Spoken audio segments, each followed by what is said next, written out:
Hello दोस्तों, सादर प्रणाम।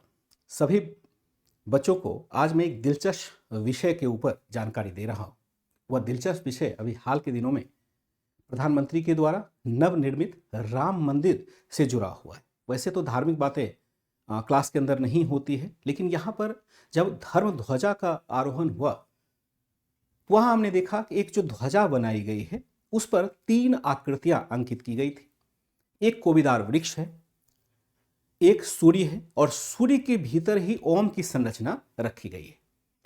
अब यहां पर सूर्य के बारे में तो सब लोग जान रहे थे, ओम के बारे में भी कमोबेश जानकारी थी, लेकिन कोविदार वृक्ष क्या होता है इसके बारे में स्पष्टता नहीं थी।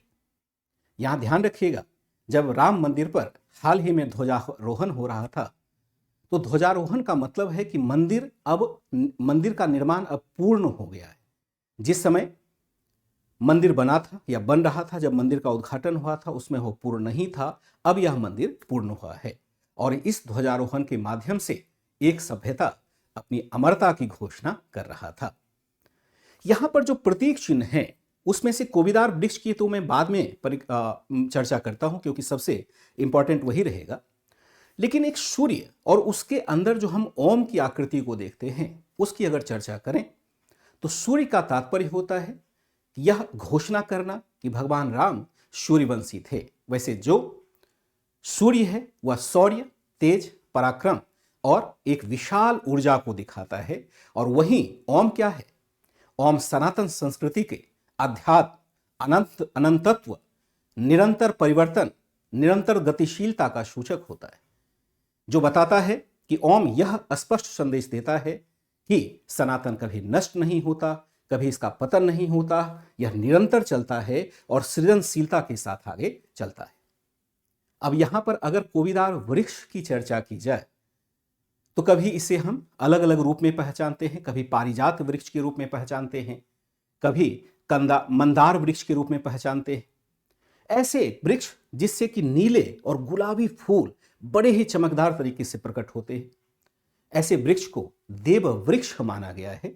इसकी चर्चा महर्षि वाल्मीकि ने अपने अयोध्या कांड में बार बार की और यह दिखाया है कि यह वृक्ष सदैव से भगवान राम के वंशजों का, यानी अयोध्या के राजा का यह वृक्ष रहा था।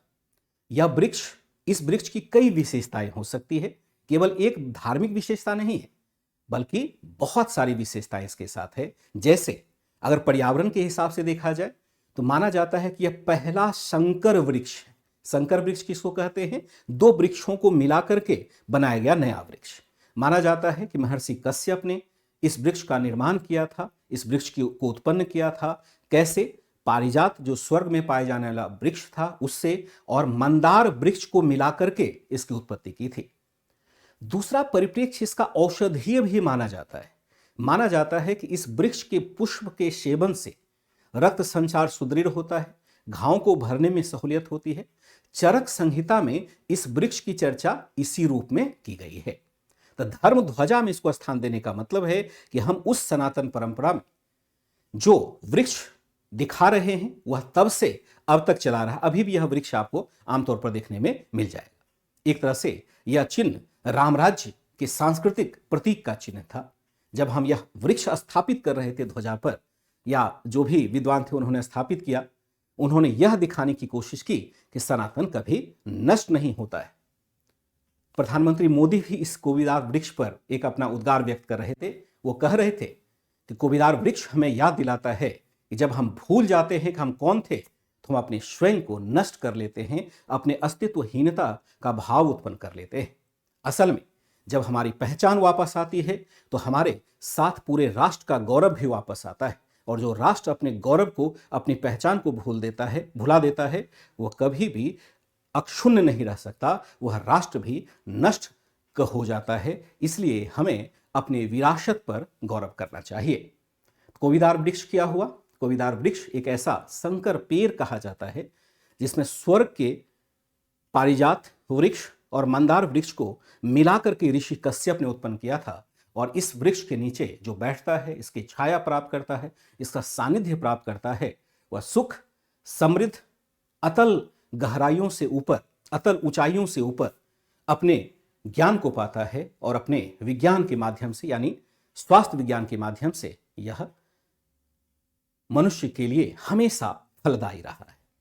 तो धर्म ध्वजा जो स्थापित हुई है अयोध्या में, उसको हमें गौर से देखना चाहिए और देखें कि कोविदार वृक्ष कैसा होता है।